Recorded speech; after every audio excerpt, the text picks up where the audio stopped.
we are 2 days away from my due date. We're November 14th today. I'm doing the 16th, which feels absolutely insane for me to say out loud because I still remember at the beginning of all this getting pregnant and feeling like that 280 days was going to take forever. I haven't been feeling too impatient. I feel like pretty confident that whenever she decides to come is going to be the perfect moment. So I haven't been putting too much pressure on myself or anything about the due date and all that. I've been having contractions since yesterday around 12:30. I had them from 12:30 all the way until like 9ish or 9:30, pretty consistently, like 2 or 3 maybe per hour. So like maybe every 20 minutes, but like nothing too painful, nothing too like out of this world either. But then last night Jeremy started to not feel very well and he ended up getting gastro, or the stomach flu, a stomach bug, and so he was sick all through the night. And obviously being so close to the due date, I'm a little freaked out by that because I need him in top shape for the birth. Of course, we don't want to get her sick when she's here. I also do not want to get sick during my labor or anything. I don't want to have fever or, you know, just be sick because it's gonna really take it out of me. And if I have fever during my labor, I'm gonna have to take penicillin throughout the whole thing. So I'm a little stressed. Basically what we're doing is Jeremy is staying in the living room. He basically has the living room and the bathroom and he's not touching anything else. And I have like our bedroom and the kitchen mostly so that I can still cook for us and like prep meals and then also sleep in the bed. So he's sleeping on the couch right now and I'm sleeping in the bed. And it's been really weird to do that since yesterday because I don't know, it's just weird to not sleep with your significant other, I guess. I made a soup hoping that that would make him feel better. For lunch it was an Italian wedding soup with like homemade broth and organic beef and organic spinach and orzo, some parmesan. And I did some tidying up because my mom came over last weekend and did a huge clean of the house with me so that everything would be ready for Rosie. So I'm trying to maintain that as much as possible so that the house stays clean for when Rosie gets here.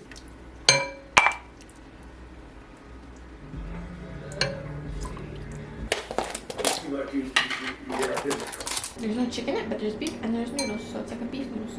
Exactly. No, that's really good. Do you think you could bring me my book later? Not to do it now. Berserk? Anyways. Berserk? Yeah, it's on top of my other books. It's at the highest one. Yeah, sure.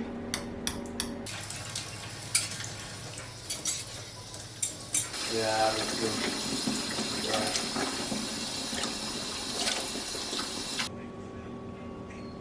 Hello, Jeremy. Yeah?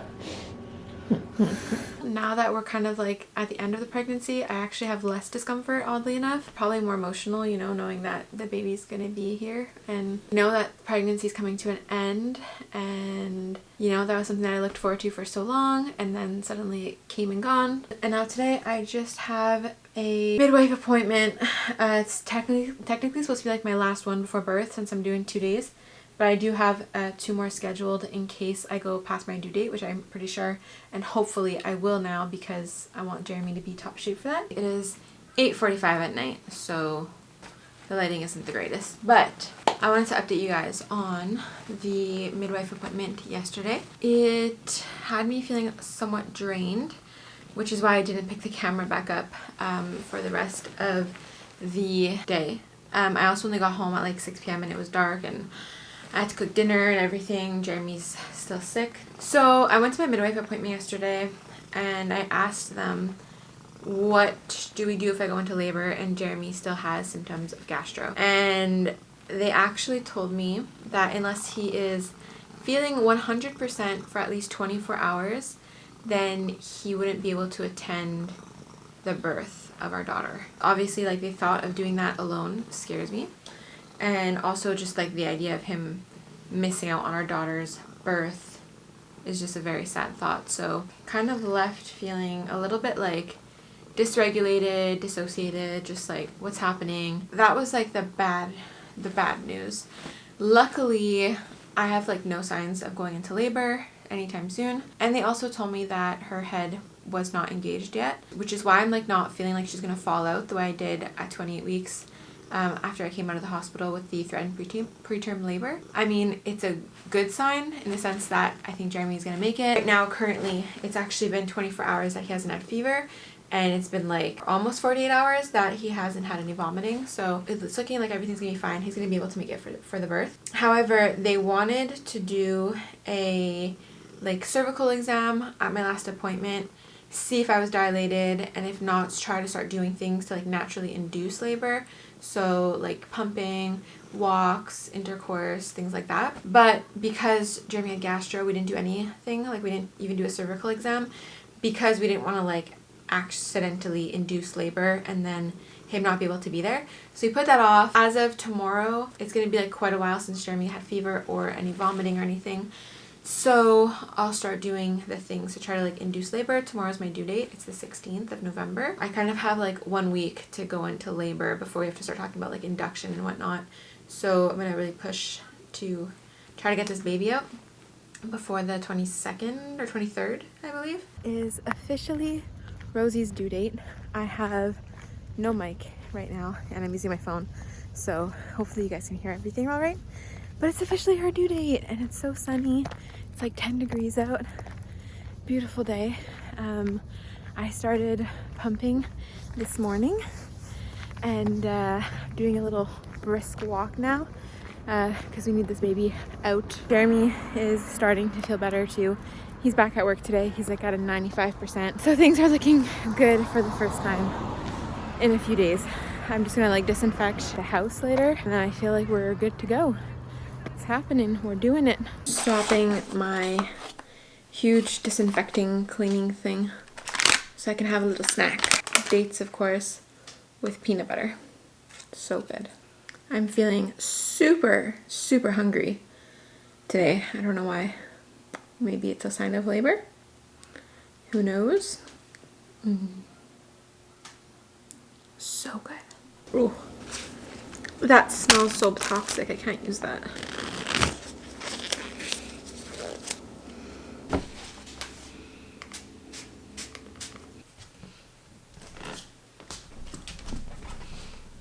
It is now Saturday, November the 18th. So I am 2 days overdue. 2 days past my due date. And I thought that I would finish off this video with a little chit chat about that and about how I'm feeling and whatnot. I want to preface, is that the word preface? Preface? I don't know. But I want to start off by saying that I'm going to be talking about some of the things that I'm doing to like naturally induce labor. But before I get into those things, I just want to make it very clear that I am in no rush at all to go into labor or to like get her out. I feel very calm about everything and I'm not feeling like impatient or anything. I'm also not feeling like I'm not ready. Like I feel like I'm ready, but also like when she comes, and I just trust that when the time is right, it'll happen. I feel like a lot of people might interpret like the things that I'm doing as me being like impatient to meet her and like trying to get into labor right now and stuff.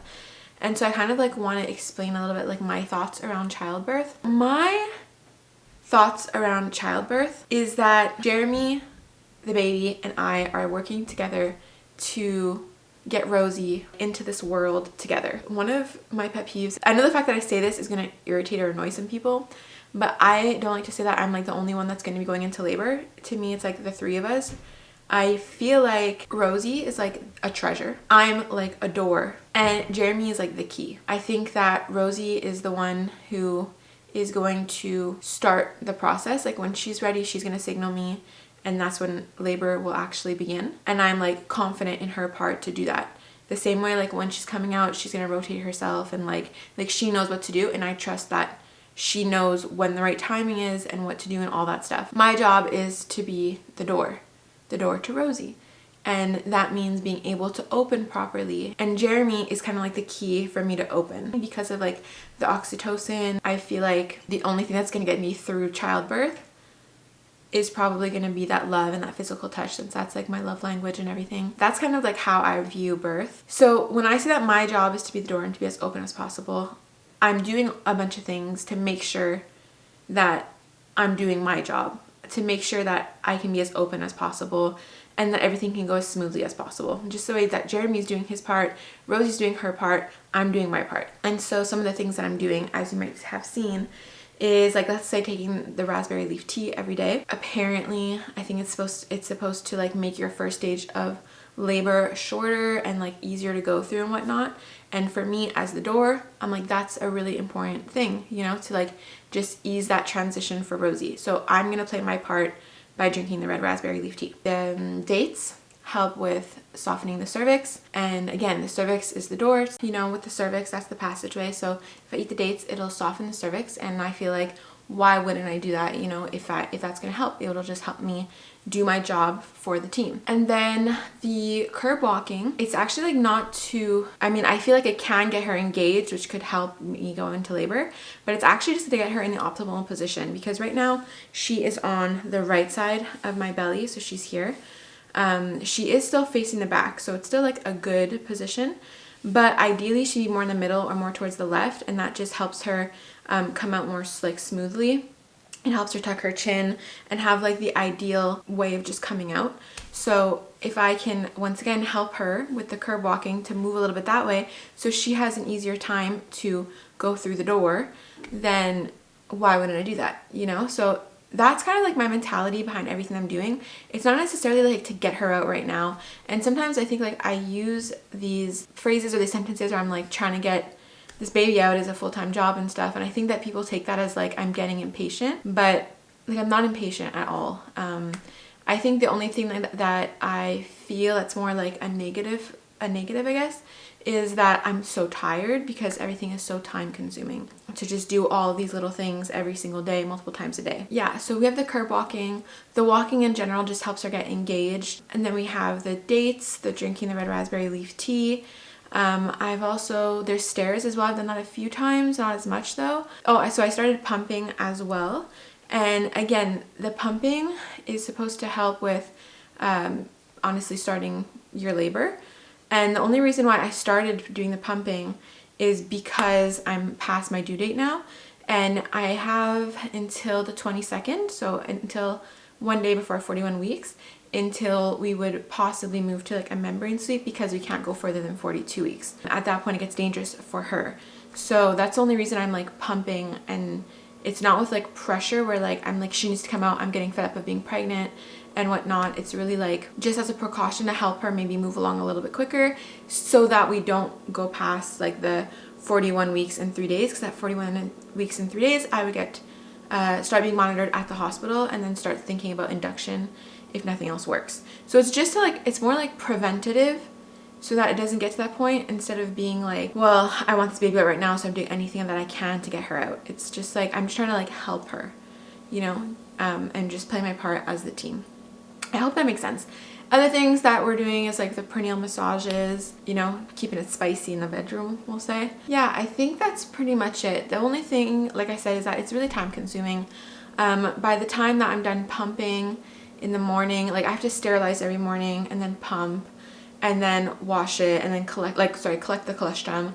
Then I have to wash it. Like that in itself is like an hour almost. And then going for like a 30-minute walk and then doing the 10 minutes of curb walking. I don't know, it's very time consuming. And by the time I'm usually done all of the morning stuff, drinking the red raspberry leaf tea, it's almost like 1 p.m. And then I have to like restart everything again by like 6. So there's only like 5 hours between there that I can like rest and eat and all that stuff. Obviously I eat breakfast and like supper later, but like that I can just like have more of a me time. So it's just time consuming and it's exhausting, and I'm also very, very, very hungry since doing the pump. I don't know if that's actually the reason why, or if it's just because I'm ending labor, but I'm really, really hungry lately. So now some tips for anyone who's like past their due date and is also deciding to pump. It hurts. It's not comfortable after a while. By the second day of doing it, so by last night, I was like so over it. It hurt and I was just like, just not having it anymore. And so I didn't come up with these tricks. I Googled it, I spoke to some friends, and this is what I came up with, and I found today it really helped. I almost gave up, but trying these tricks today really helped, so I'm going to share them. If this is TMI or you're my boss or something, you don't need to listen to this. So number 1, using olive oil. So like coating yourself in olive oil before it helps with like elasticity and like it just doesn't cause as much friction. So, and I chose olive oil. I didn't do almond oil because I feel like you can't like eat almond oil. So I feel like that's a little weird. I didn't do coconut oil because I didn't have any, and olive oil I feel like is pretty well tolerated in general, so I thought that was fine. So yeah, that's what I use, but like coating that, it really helps with elasticity and just causing less friction. Also, not being afraid to put it on a lower setting. It doesn't mean you're gonna get less colostrum. And then also, I didn't know this, but you can get different sizes of the breast shield, or it's called like a flange. I don't know what that word is, but you can get different sizes of them, and you actually have to like measure yourself to know what size you need. And I think I was using a size that was too big, and that's why I was hurting, so I ordered the right size. So those are like 3 little tips if you are also deciding to pump pre-birth. I don't know, so far that helped me. It made it very, very tolerable this morning, and gonna do it again tonight. I haven't had any problems today, so all in all, I guess that is probably my final update. No, actually that's a lie. I'm gonna be hopefully filming one more video tomorrow about my week by week 3rd trimester symptoms, and then that will go out next week. So yeah, that's basically where I'm at. Thank you guys for watching, for tuning in. I hope this helped, if there's any other pregnant mamas out there, that there was some useful info. I will see you next week if I have time, if I don't go into labor tonight.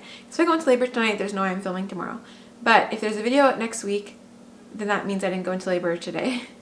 And yeah, that'll be, like I said, the week by week pregnancy symptoms for the 3rd trimester. Oh yes, also we are switching the scheduling to Sunday. Until then, enjoy all my shorts. I've been really consistent with those lately, really enjoying making them. And yeah, that's about it. Have a great week, everybody. See you soon.